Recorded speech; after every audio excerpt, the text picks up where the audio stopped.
आज का बाइबल का वचन विधि विवरण का ग्रंथ अध्याय 18 वचन 15 से 20। दूसरा वचन सन पौलुस का कुरिन्थियों के नाम पहला पत्र अध्याय 7 वचन 32 से 35। और आज का सुसमाचार सन मरकुस के अनुसार अध्याय 1 वचन 21 से 28। विधि विवरण का ग्रंथ अध्याय 18 वचन 15 से 20। तुम्हारा प्रभु ईश्वर तुम्हारे बीच तुम्हारे ही भाइयों में से तुम्हारे लिए मुझ जैसा एक नबी उत्पन्न करेगा। तुम लोग उसकी बात सुनोगे। जब तुम होरे पर्वत के सामने एकत्र थे, तुमने अपने प्रभु ईश्वर से यही मांगा था। तुम लोगों ने कहा था, अपने प्रभु ईश्वर की वाणी हमें फिर सुनाई नहीं पड़े और हम फिर भयानक अग्नि नहीं देखे, नहीं तो हम मर जाएंगे। तब प्रभु ने मुझसे यह कहा, लोगों का कहना ठीक ही है। मैं उनके ही भाइयों में से इनके लिए तुम जैसा ही नबी उत्पन्न करूंगा। मैं अपने शब्द उसके मुख में रखूंगा और उसे जो जो आदेश दूंगा वह तुम्हें वही बताएगा। वह मेरे नाम पर जो बातें कहेगा, यदि कोई उसकी उन बातों को नहीं सुनेगा तो मैं स्वयं उस मनुष्य से उसका लेखा लूंगा। यदि कोई नबी मेरे नाम पर ऐसी बात कहने का साहस करेगा जिसके लिए मैंने उसे आदेश नहीं दिया, या वह अन्य देवताओं के नाम पर बोलेगा, तो वह मर जाएगा।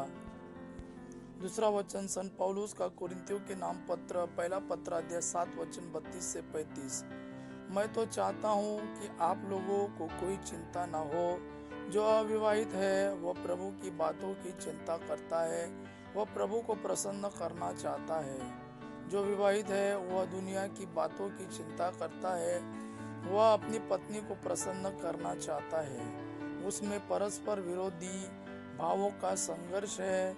जिसका पति नहीं रह गया और जो कुंवारी है वे प्रभु की बातों की चिंता करती है। तो विवाहित है वह दुनिया की बातों की चिंता करती है और अपने पति को प्रसन्न करना चाहती है।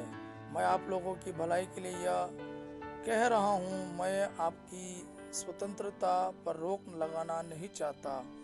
मैं तो आप लोगों के सामने प्रभु की अनन्य भक्ति का आदर्श रख रहा हूँ। आज का सुसमाचार सन मरकुस के अनुसार अध्याय 1 वचन 21 से 28। वे कफरनहूम आए। जब विश्राम दिवस आया तो ईसा सभागृह गए और शिक्षा देते रहे। लोग उनकी शिक्षा सुनकर अचंभे में पड़ जाते थे, क्योंकि वे शास्त्रियों की तरह नहीं बल्कि अधिकार के साथ शिक्षा देते थे। सभागृह में एक मनुष्य था जो अशुद्ध आत्मा के वश में था। वह ऊंचे स्वर से चिल्लाया, ईसा नाजरी, हमसे आपको क्या आप हमारा सर्वनाश करने आए हैं? मैं जानता हूँ कि आप कौन है, ईश्वर के भेजे हुए परम पावन पुरुष। ईसा ने यह कहते हुए उसे डांटा, चुप रहे, इस मनुष्य से बाहर निकल जा। अब दूत उस मनुष्य को झकझोर कर ऊंचे स्वर से चिल्लाते हुए उससे निकल गया।